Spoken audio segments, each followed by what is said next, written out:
বান্দা খালি রোজা রাখে, ফেরেশতারা কিছু লিখতে পারে না আমল নামায়, কারণ আল্লাহ বলে এটা কিছু লিখিস না, কারণ আসসাউমুলি, এই রোজা রাখছে আমার জন্য, ওয়া আনা আজজি বিহি, এই রোজার সওয়াব, প্রতিদান, অ্যাওয়ার্ড এটা কিয়ামতের দিন আমি আল্লাহ নিজ হাতে দেব, নিজ হাতে দেব। আরেক বর্ণনায় এসেছে ওয়ানা উজজাবি, আমি আল্লাহ নিজেই হয়ে যাব রোজার প্রতিদান। সুবহানাল্লাহ পড়েন। আবার আল্লাহর হাবিব বলেন ইন্না ফিল জান্নাতি সামানিয়াতু আবওয়াব, জান্নাতের দরজা মোট 8টা, ফিহা বাবুন ইউসাম্মা আর-রায়্যান, 8টা দরজার মধ্যে স্পেশাল একটা দরজা আছে, ওই দরজাটার নাম হলো আর-রায়্যান। রায়্যান দরজা, লা ইয়াদখুলুহু ইল্লা সাইমুন, রোজাদাররা ছাড়া কেউ ওই রায়্যান দরজা দিয়ে জান্নাতে ঢুকতে পারবে না, শুধু রোজাদারদের জন্য ওই দরজাটা খোলা থাকবে। দরজাটার নাম আর-রায়্যান। এই লাখো জনতা আওয়াজ করলে এই আওয়াজ হয়, বলেন রোজাদারদের জন্য জান্নাতে স্পেশাল যে লাল গালিচার সংবর্ধনা এন্ড স্পেশাল এন্ট্রি, ওই দরজাটার নাম কি? আর-রায়্যান শব্দটা কেমন লাগে? ভালো লাগে। অনাগত সন্তান যদি কারো আসে, ছেলে সন্তান, নাম রেখে দিয়েন আর-রায়্যান। পারবেন? আমাকে সবাই ধরে রাস্তা ঘাটে, বাসায়, অফিসে, আদালতে, এয়ারপোর্টে ধরলে, হুজুর আমার একটা ছেলে হবে 2 মাস পর, একটা নাম দেন। চাপাই নবাবগঞ্জবাসীর জন্য আমি একটা নাম দিয়ে গেলাম। সামনের 2-3 মাসে, 4 মাসে, 6 মাসে যাদের ছেলে সন্তান হতে পারে বলে মনে করেন, যদি পছন্দ হয় নামটা, নাম রেখে দিয়েন রায়্যান। কি নাম? লা ইয়াদখুলুহু ইল্লা সাইমুন, রোজাদাররা ছাড়া কেউ ঢুকতে পারবে না। মান দাখালাহু লাম ইয়াযমা আবাদা, একবার যে এই গেট দিয়ে ঢুকবে, he will never be thirsty again, তার গলা থেকে চিরকালের জন্য আল্লাহ তৃষ্ণা মিটায়া দিবে। আমরা ওই রায়্যান দরজা দিয়ে সেদিন জান্নাতে ঢুকতে চাই কি চাই না? আমার প্রিয় ভাইরা, প্রতি রাতে রমাদানে আল্লাহর ফেরেশতারা আহ্বান জানায়, ইয়া বাগিয়াল খাইরি আকবিল, ইয়া বাগিয়াশ শাররি আকসির, হে কল্যাণের পথের যাত্রী, আকবিল প্রসিড, আরো ইবাদত করো, আগাও আগাও, আরো জান্নাতের নাজ নেয়ামত কামাও। হে অকল্যাণের পথের যাত্রী, আকসির, স্টপ স্টপ, অনেক হয়েছে। আন্না, এই রমাদান এটা পাপের মাস নয়, এটা ইবাদত করে জান্নাত কামানোর মাস। চিল্লায় বলো ঠিক কি না? ওয়ালিল্লাহি উতাকাউ মিনান নার ওয়া যালিকা কুল্লা লাইলা, প্রতি রাতে, রমাদানের প্রতি রাতে আল্লাহ তাআলা এরকম লাখো বনি আদমকে maaf করে দেয়ার ঘোষণা দেয়, নাজাতের ঘোষণা দেয়। আমরা আল্লাহর পক্ষ থেকে maaf, নাজাত চাই কি চাই না? আমরা যদি নাজাত পেয়ে যাই আর কিছু চাই? কথা বলে না। আমাদের নাজাত লাগবে, আওয়াজ করে বলেন তো কি লাগবে? আর কিছু যে চাই না আমি, চাই গো নাজাত, আল্লাহ তোমার কাছে আমার এই মুনাজাত। আর কিছু যে চাই না আমি, চাই গো নাজাত, আল্লাহ তোমার কাছে আমার এই মুনাজাত, আল্লাহ তোমার কাছে আমার এই মুনাজাত। পড়েন আমিন, আর জোরে আমিন। তাহলে রমাদানকে আমরা বুদ্ধিমানের মতো কাজে লাগাতে চাই কি চাই না? হ্যাঁ, বুদ্ধিমানের মতো কাজে লাগাইতে হবে। মুমিনরা স্মার্ট হয়। এই রমাদানুল মুবারকে আমাদের কি করণীয়, কি বর্জনীয়, what to do and what not to do, এই টপিকসের উপর কিছু কথা আপনাদের সামনে উপস্থাপন করব ইনশাআল্লাহ। ওমা তাওফীকি ইল্লা বিল্লাহ।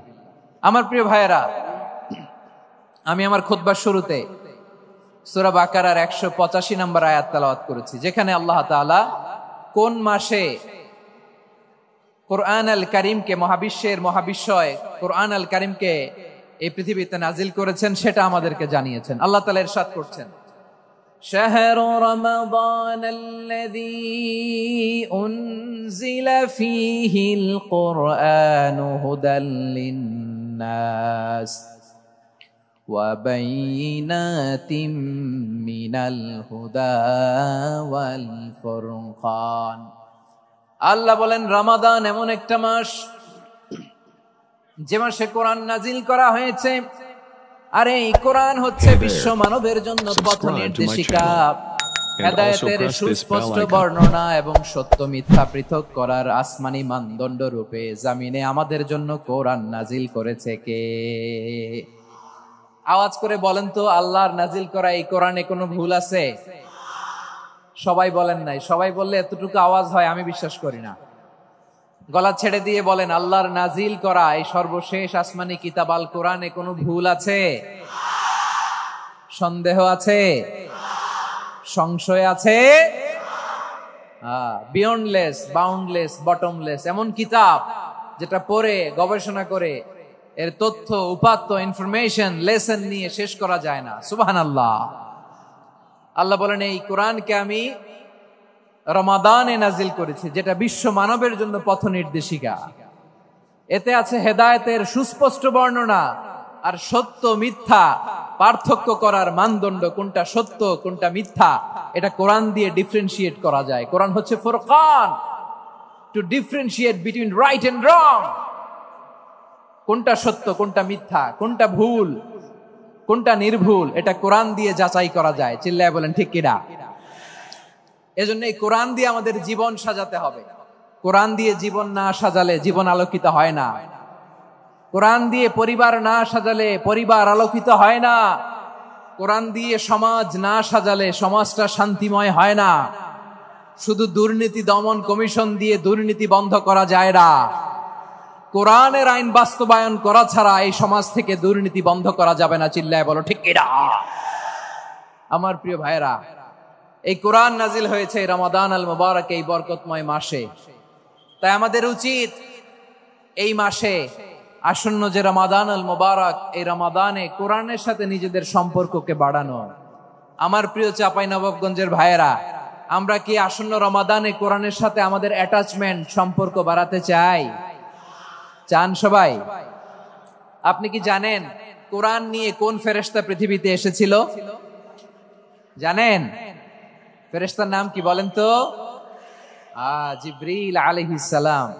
একটু খেয়াল করে শুনেন, কান দুটো খরগোশের কানের মতো খাড়া করে আমার দিকে তাকান।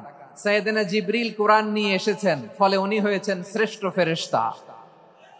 বিশ্ব নবীর উপর কোরআন নাজিল হয়েছে, তাই তিনি হয়েছেন শ্রেষ্ঠ নবী। রমাদানে কোরআন নাজিল হয়েছে, তাই রমাদান হয়েছে শ্রেষ্ঠ মাস। কদরের রাতে কোরআন নাজিল হয়েছে, তাই কদর হয়েছে শ্রেষ্ঠ রাত। আমরাও যদি কোরআনের সাথে সম্পর্ক বাড়াই, আমাদের মর্যাদাও এরকম, আমাদেরকেও শ্রেষ্ঠ মানুষ বানায় দিবে কে? এজন্য কোরআনের সাথে সম্পর্ক বাড়াইতে রাজি আছেন তো? যারাই কোরআনের সাথে সম্পর্ক বাড়ায় এদের মর্যাদা বাড়ায় দেয় কে?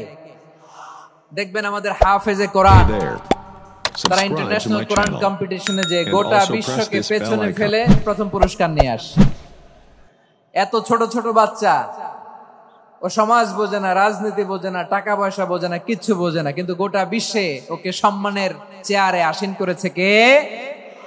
এই কোরআনের সাথে লাগলে আল্লাহ তাআলা সম্মান বাড়িয়ে দেয়। আমার প্রিয় ভাইয়েরা, আসুন আমরা শুরুতেই, আলোচনার শুরুতেই শপথ নেই যে আসন্ন রমাদানে আমরা কোরআনের সাথে নিজেদের সম্পর্ককে মজবুত করব ইনশাআল্লাহ। সবাই বলুন ইনশাআল্লাহ। শাবান মাস আসলে, রজব মাস আসলে সাহাবারা কি করতেন আসুন আমরা দেখি, কিভাবে তারা রমাদানকে ওয়েলকাম জানাতেন। রজব শাবান আসলেই ওনারা রমাদান পর্যন্ত পৌঁছার আকুতি, আগ্রহ আর ফরিয়াদ আল্লাহর কাছে জানাতেন আর বলতেন, ইয়া আল্লাহ, রমজান পর্যন্ত আমাদের হায়াত বাড়িয়ে দাও। আল্লাহুম্মা বাল্লিগনা রমাদান, আল্লাহ তুমি রমজান পর্যন্ত আমাদের পৌঁছে দাও। আল্লাহুম্মা বারিক লানা ফি রজব ওয়া শাবান ওয়া বাল্লিগনা রমাদান, আল্লাহ রজব শাবানে বরকত দাও, আল্লাহ রমজান পর্যন্ত তুমি আমাদেরকে পৌঁছে দাও। আওয়াজ করে পড়ে না আমিন। আমার প্রিয় চাঁপাইনবাবগঞ্জের ভাইরা, গত বছর অনেকের সাথে আমরা একসাথে রমাদান কাটিয়েছি, তাদের অনেকে দুনিয়াতে এখন বেঁচে নাই, এরকম আছে না নাই?